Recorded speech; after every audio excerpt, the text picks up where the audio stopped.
No one is kept in poverty by a shortness in the supply of riches. There is more than enough for all. A palace as large as the Capitol at Washington might be built for every family on earth from the building material in the United States alone. And under intensive cultivation, this country would produce wool, cotton, linen, and silk enough to clothe each person in the world finer than Solomon was arrayed in all his glory, together with food enough to feed them all luxuriously. The visible supply is practically inexhaustible, and the invisible supply really is inexhaustible. Everything you see on earth is made from one original substance, out of which all things proceed.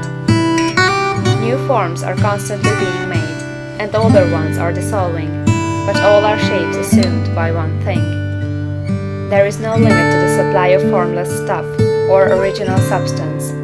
The universe is made out of it, but it was not all used in making the universe. The spaces in, through, and between the forms of the visible universe are permeated and filled with the original substance, with the formless stuff, with the raw material of all things. 10,000 times as much as has been made might still be made, and even then we should not have exhausted the supply of universal raw material. No man, therefore, is poor because nature is poor, or because there is not enough to go around. Nature is an inexhaustible storehouse of riches. The supply will never run short. Original substance is alive with creative energy, and is constantly producing more forms. When the supply of building material is exhausted, more will be produced.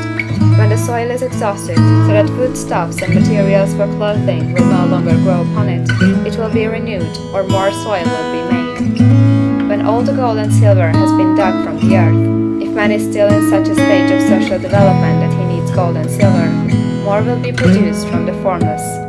The formless stuff responds to the needs of man. It will not let him be without any good thing. This is true of man collectively. The race as a whole is always abundantly rich, and if individuals are poor, it is because they do not follow the certain way of doing things which makes the individual man rich. The formless stuff is intelligent. It is stuff which thinks. It is alive and is always impelled toward more life. It is the natural and inherent impulse of life to seek to live more.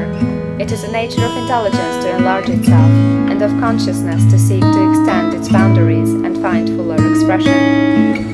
The universe of forms has been made by formless living substance, throwing itself into form in order to express itself more fully. The universe is a great living presence, always moving inherently toward more life and fuller functioning. Nature is formed for the advancement of life. Its impelling motive is the increase of life. For this cause, everything which can possibly minister to life is bountifully provided. There can be no lack unless God is to contradict himself and nullify his own works. You are not kept poor by lack in the supply of riches. It is a fact that I shall demonstrate a little farther on, that even the resources of the formless supply are at the command of the man or woman.